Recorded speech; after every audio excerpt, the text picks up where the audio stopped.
When I got to the next beautiful spot in my rental car, my mother-in-law called. As if she had been there the whole time, it was my wife's mom.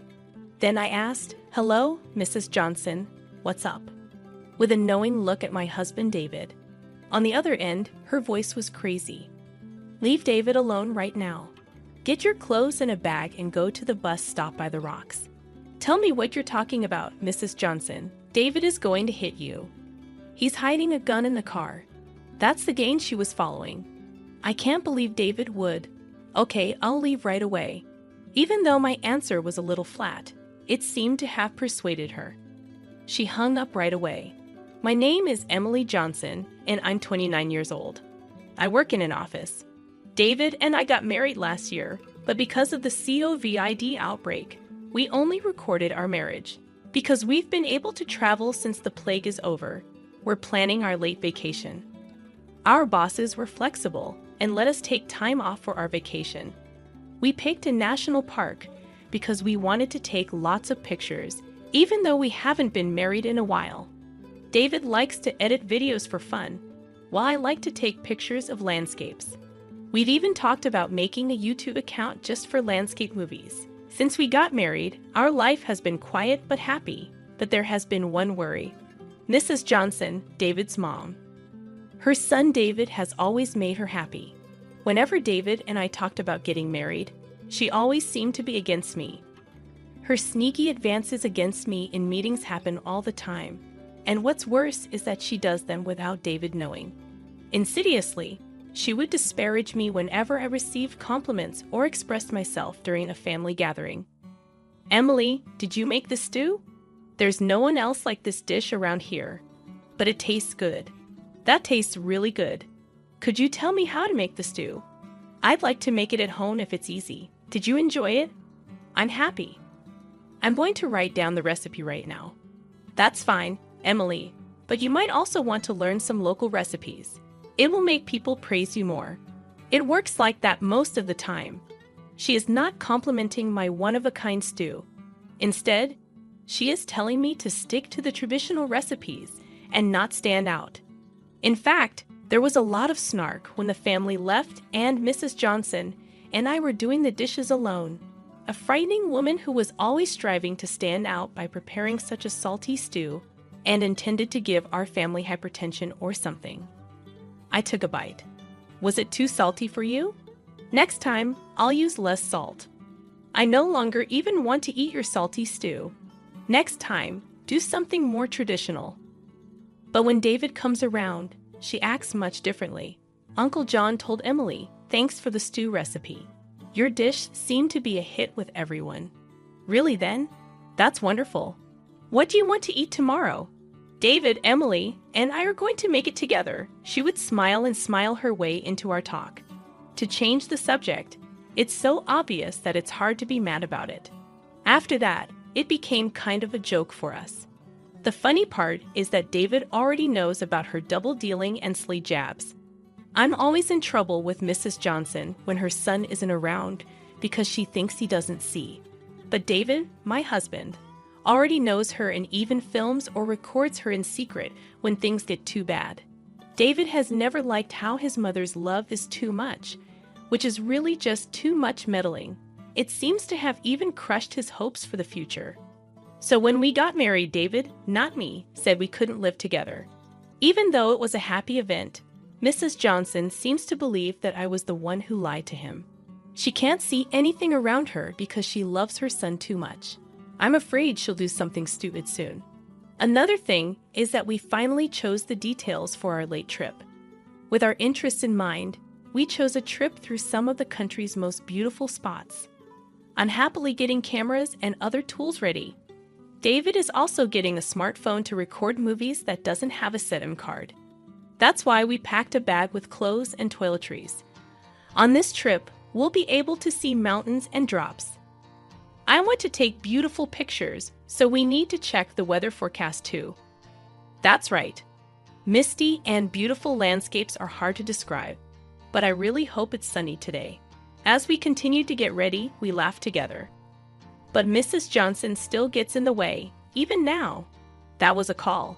Like I said, it's Mrs. Johnson. Hello, I said when I picked up the phone in front of David. I quickly put it on speakers. Hi, Kate, Emily. Are you really going to go on the trip with David? You've been married for more than a year, and now you're taking a honeymoon? What do you think? It looks like she doesn't want me to go on vacation with my husband. To deal with this, the best thing to do is show off your trip. Well, we finally don't have to follow any rules. David's business and mine have both agreed to let us take time off for our vacation, which we're going to make the most of. She took my bait and became my wife. What do you mean, have fun? It's probably just a bad trip and a cheap hotel. I feel bad for David. The things Mrs. Johnson said made David frown and keep quiet. David was the one who planned this trip, not a travel agency. I changed how I spoke after seeing David's face. No, it's not a cheap hotel at all. David set everything up. We're staying at a very fancy hotel with a great view. The food is also 5 stars, but the prices are very low. I spoke nicely on purpose to make Mrs. Johnson angry.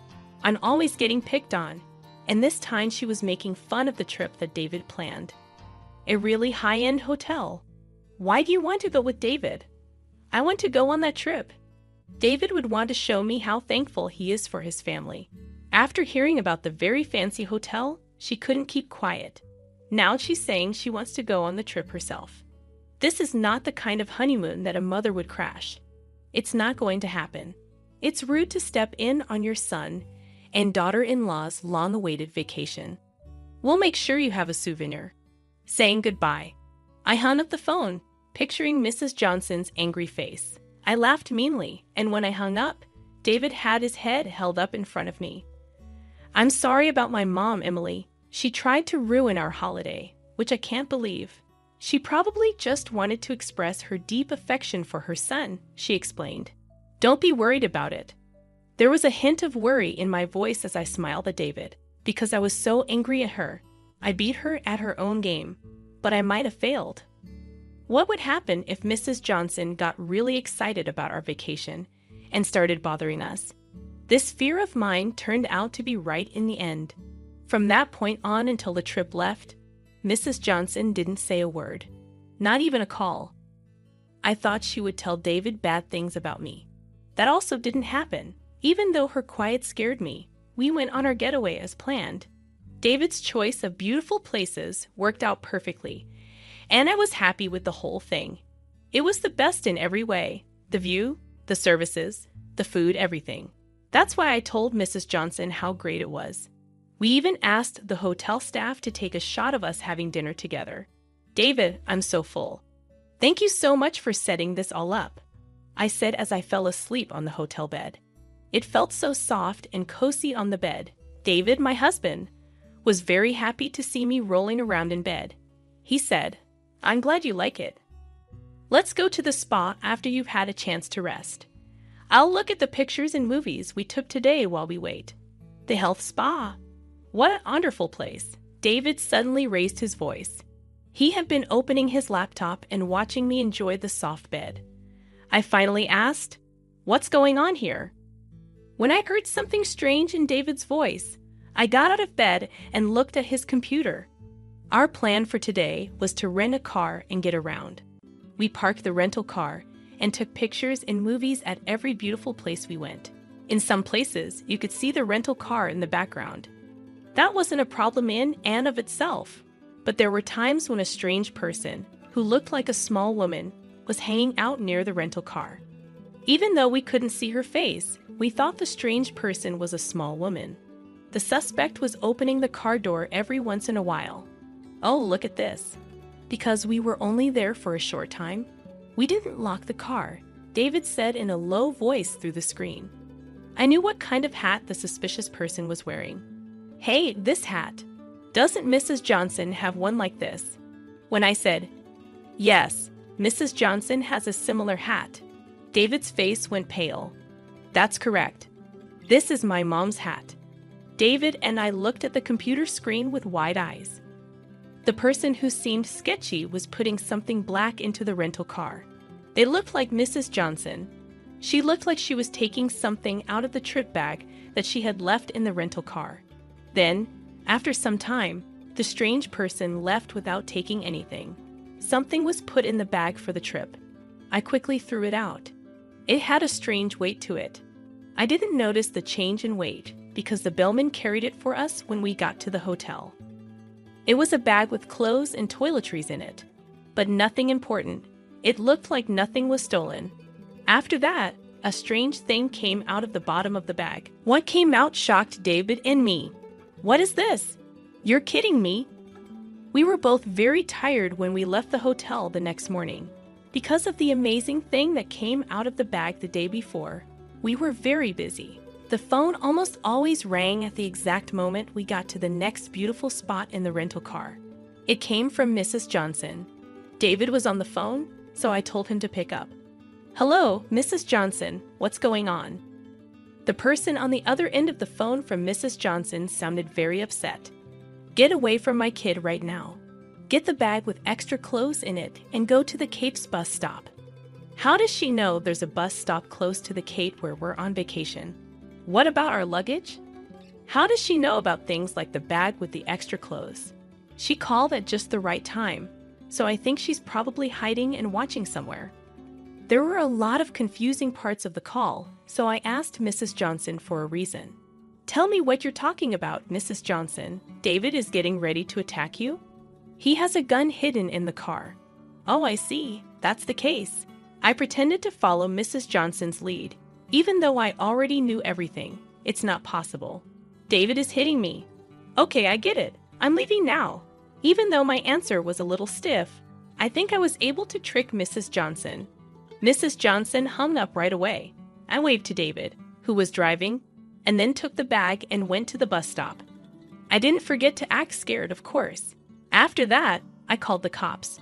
After about 5 minutes, I got to the Cape's bus stop, where an investigator in an unmarked police car met me. Well, yesterday's prediction came true. The agent looked upset and said, I never thought you'd really call it in. I'm truly sorry that I took part in this joke. Please come with me. I think David should have caught Mrs. Johnson by now. As I drove back to the rental car, the investigator followed me in his plainclothes car. Yes, I could hear Mrs. Johnson's words from where we parked the rental car. Hey, David, how did you know where I was? It looked like Mrs. Johnson had no idea that her evil plan would be found out ahead of time.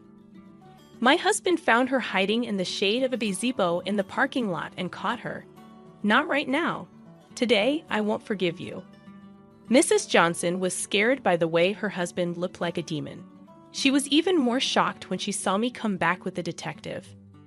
As Mrs. Johnson had planned, I had a travel bag in my hand.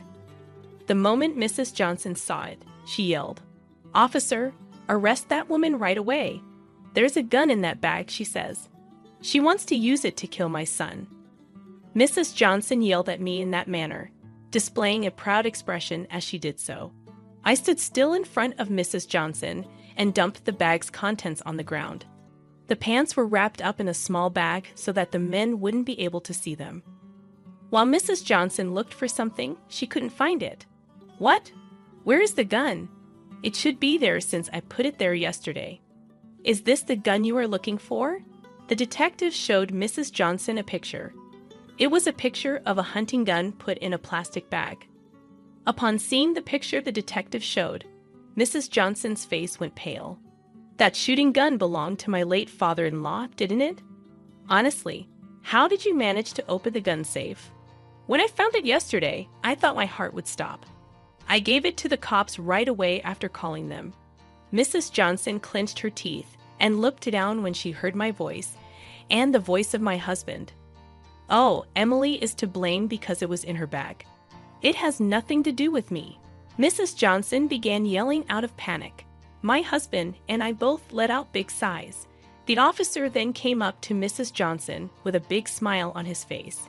Yes, we had to ask Emily about it since it was in her bag. Yesterday was supposed to be a holiday, but we questioned her for hours. Why did you know that Emily's gun was in her room bag? Even though the detective was happy, his voice was soft. I can see why he's mad. Besides, The shooting gun was taken out without permission, even though it wasn't trained. It was in Emily's bag, though. Because Mrs. Johnson couldn't face the detective, she desperately tried to explain herself. "Oh, so you saw Emily's travel preparations, but you and Emily's family are separated, aren't you?" "Of course, we're separated, and we haven't let her into our house for a year." When that was said, Mrs. Johnson yelled back, "Don't speak out of turn." The police officer pressed Mrs. Johnson even more. "Oh no, were you watching Emily's house?" "No, that's not a good thing to do. You need to go to the station with us." Mr. Johnson freaked out when she heard the detective's line, which sounded like it came straight from a police show. "No, I wasn't spying, so you can't take me against my will. I put that gun in there." "Oh, she told everyone on her own." "Well, I had already said it earlier when I turned the bag inside out." Before this, the detective had been happy, but now he wasn't. "All right, a confession. You'll be coming with us on your own because you broke the gun rule." Mrs. Johnson was shocked when the detective spoke. "What? Why? Didn't I say I wasn't spying?" When Mrs. Johnson spoke out against it, her son got very angry. "It makes sense, Mom. The gun your dad gave you was yours, but you don't have a shooting license." There would be no problem if the father-in-law, who had a shooting license, carried it properly for the right reason. You can't take it out of the gun safe because you don't have a shooting license. Mrs. Johnson didn't seem to know anything about gun rules or how to handle guns. I don't know how she got it this far without an accident, even though the live ammo was kept separate and not put into the gun. Even so, Mrs. Johnson still refused. But it had to be in that woman's bag when it was found at the hotel. "That woman took it from my house. I'm not to blame." His mother, Mrs. Johnson, was acting badly, so her son got angry. "I recorded yesterday when Mom put a gun in her rental car. Of course, I gave it to the cops." What David said made Mrs. Johnson weak in the knees. "What? How? How did you learn about it?" She was so angry that tears filled her eyes. "I told them instead of him. Yesterday, David was recording and got a shot of the parking lot. We didn't see it at the time, but we did see it when we watched the video at the hotel." Mrs. Johnson could no longer disagree with what I said. At this point, the officer told Mrs. Johnson, who was shocked, "Now, Mrs. Kate Johnson, we'd like you to come with us to the station because we think you broke gun laws." When David said those words, Mrs. Johnson's face turned sad. "Why, David? Why is that woman better than me? Are you leaving your mom?" The detective pushed Mrs. Johnson, who was yelling, into the empty police car. "You might not want to make a fuss. When I called the house yesterday to check the gun's serial number, your son's grandma, who I think is an old woman, was very angry. As soon as the agent said that, Mrs. Johnson calmed down. That grandmother is David's grandmother. She is old, but she is still healthy and doesn't show any signs of dementia. She's pretty much in charge of the Johnson family. At this point, Mrs. Johnson is completely giving in to her. She's the head of the family, but she's not mean to other people. When I go to see my in-laws, she's always so happy to see me and calls me Emily dear. She is nice, but Mrs. Johnson has to do her jobs the right way. Her own room and bathroom were taken care of by her. What made her so mad must have been pretty tough, I said under my breath. The detective told me, "It looks like your husband's grandmother has been keeping the shooting gun as a keepsake since your father-in-law died. But the other day, the box with the memory in it was broken into. When they found out that, it caused the current fuss. Her anger was unbearable. I see. To get the key, Mrs. Johnson must have searched her whole room. I told her it's easy to see how angry she would be that her son's keepsake was broken. After handing over the rifle at the station, I asked to take a picture of it for her so she could at least keep a photograph as a memento," I said. My husband's grandmother was mean to Mrs. Johnson. She had cried and said sorry to me and David. A family member who went to pick her up said that she yelled at Mrs. Johnson in a way that could be heard all over the neighborhood for more than 30 minutes. Oh, your grandmother really does get that mad. That's why Mom always did what Grandma said. Now everyone in the neighborhood knows what Mom did wrong, I said. Yes, thanks to his grandma's lecture, the incident became widely known, and Mrs. Johnson could no longer walk the streets. When his grandmother found out that David had broken up with her, she got permission from the police station and the prosecutor's office to send Mrs. Johnson to a farm run by a relative in the Nebraska mountains, in an area that looks like a basin. She could come back, but it would take 3 hours to get here by car. She was working so hard on the farm that she couldn't possibly get away. After some time, it turned out that I was pregnant. The family, my husband, and his grandma were all very happy. His grandmother was already excited about having a great-grandchild and started to work on making her legs stronger. My husband and her are going to fight to see who can take the baby for walks in the pram. I hope she doesn't drop the great-grandchild while holding it. She has also begun to improve the strength of her upper body. It's nice to see her getting her mood back. She was really down because of Mrs. Johnson's fuss. My husband and I are getting all of the baby stuff together today. I'd like to live with your grandmother if it's possible. She's really excited about it, and it looks like she'll live a long time following the birth, taking care of the child with grandma. I told them, we'll figure it out some way. Well, if she lives longer, I'll be happy to. My husband said, I'll talk to grandma about it. I took out the camera. I rubbed my belly and said, when the baby is born, I'm going to take lots of pictures of the baby, my husband, his grandmother, and the rest of the family.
We don't need you anymore. Get out, you work from home freeloader.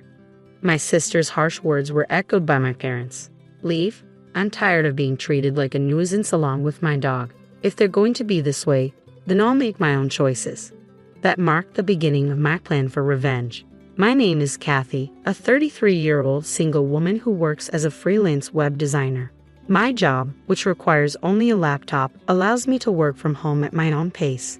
However, 2 years ago, my tranquil work life was disrupted by the unexpected arrival of my parents. One day, while working at home, my parents showed up unannounced. As they stepped inside, they glanced around and began their conversation without acknowledging my presence. This house is quite spacious. Looks like we could live here too, my mother said. Yes, it even has a spare room. It's a waste for Kathy to live here alone, my father agreed. Let's move in this weekend, my mother decided. Agreed, let's do it, my father confirmed. They had already made their decision without consulting me. I was taken aback and firmly stated, "Hold on, I have no intention of living with you." "What are you talking about?" My father's face flushed with anger as he shouted, "You claimed this house from your uncle, trying to make it yours. How low can you go?" Claimed. I simply talked to uncle, and he offered it to me. Stop making excuses. Our old house is falling apart, and your mother and I are moving here this weekend. The house in question had been given to me by my uncle, who was very fond of me. Though the title was still in his name, he allowed me to use it as I saw fit. My father's complaint was that their house had deteriorated beyond repair, and renovation was financially unfeasible for them. With their old home sold and no place to go, they had decided to move into the house I inherited. Though I wasn't pleased, I couldn't turn them away, so I reluctantly agreed to live with them. From the moment they moved in, my parents began making cutting remarks. "Kathy, you're over 30 now. Don't you think it's time to get married? I'm content with my work right now. Keep talking like that, and you'll never find a husband. Why don't you take a lesson from your sister?" My sister's marriage isn't exactly perfect, is it? I'm fine as I am. My mother, who had been listening, chimed in, "Don't speak ill of your sister. Unlike you, she's married and has a job. I might not be married, but I'm doing well professionally. You're always glued to your computer. Are you making money through some shady means?" "Shady means? I earn my living through legitimate work. No need to worry." "How dare you talk back to your mother? You're nothing like your sister." That was the constant refrain from my parents, who seemed obsessed with comparing me to my sister. True, my sister works at a company, but she's just a temp in an office job.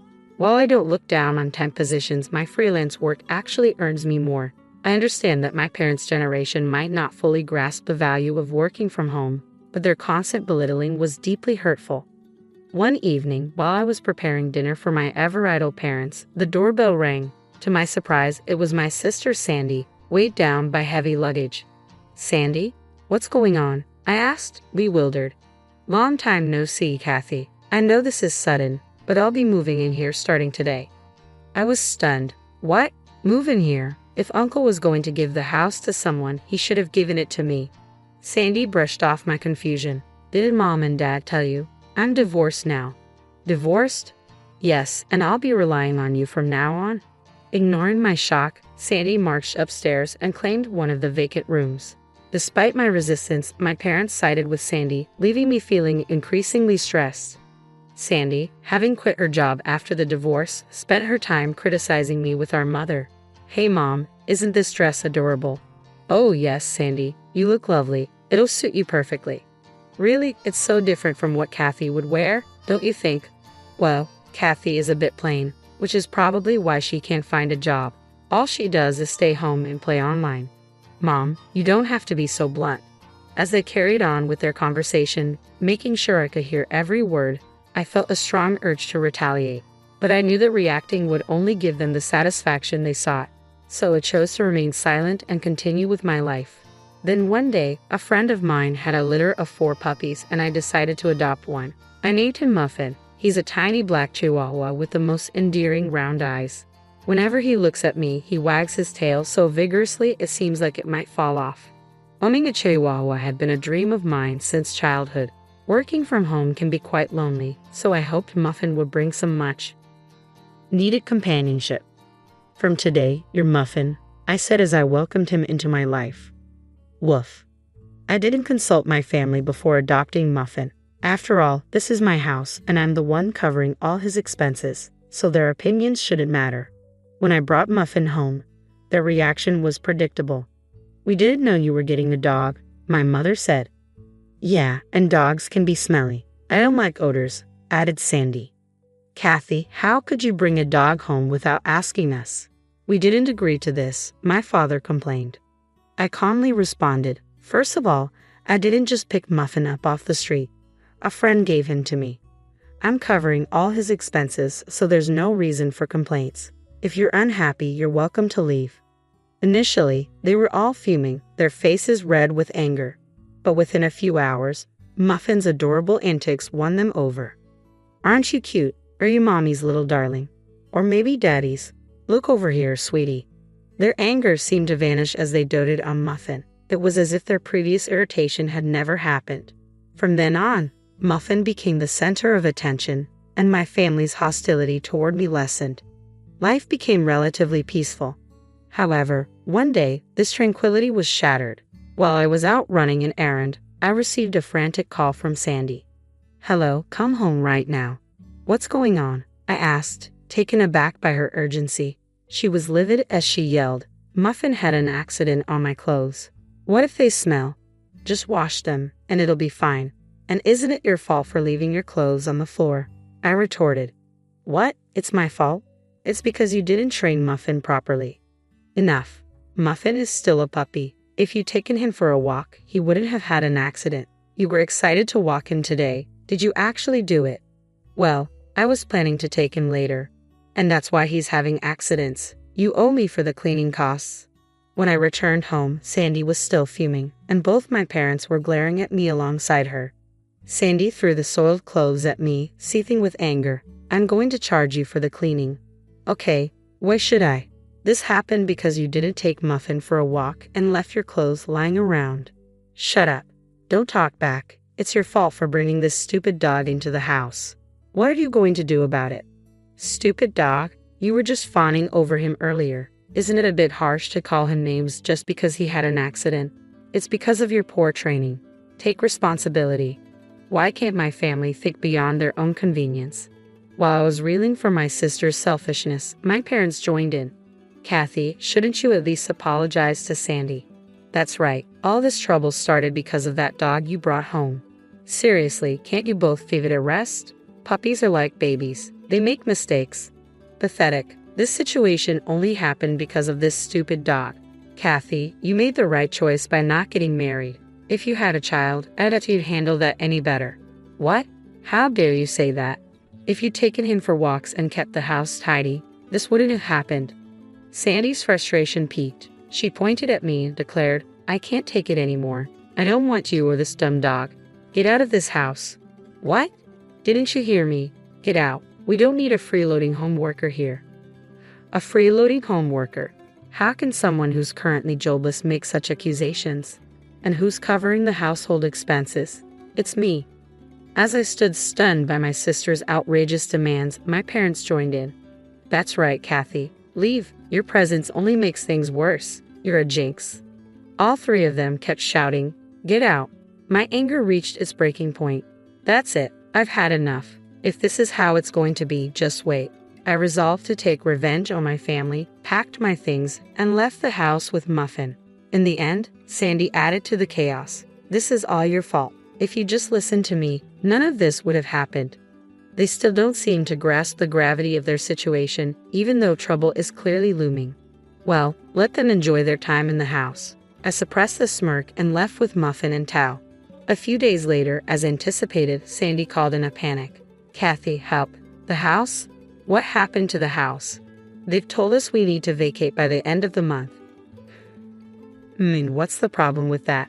What do you mean, what's the problem? Why do we have to leave? Well, I've decided to sell the house. What? Sandy's voice wavered with shock. You can't just sell it. You don't have the authority. Oh, but I do. The house has been officially mine for a month now. What? You're kidding. Nope. I've had the title transferred to me.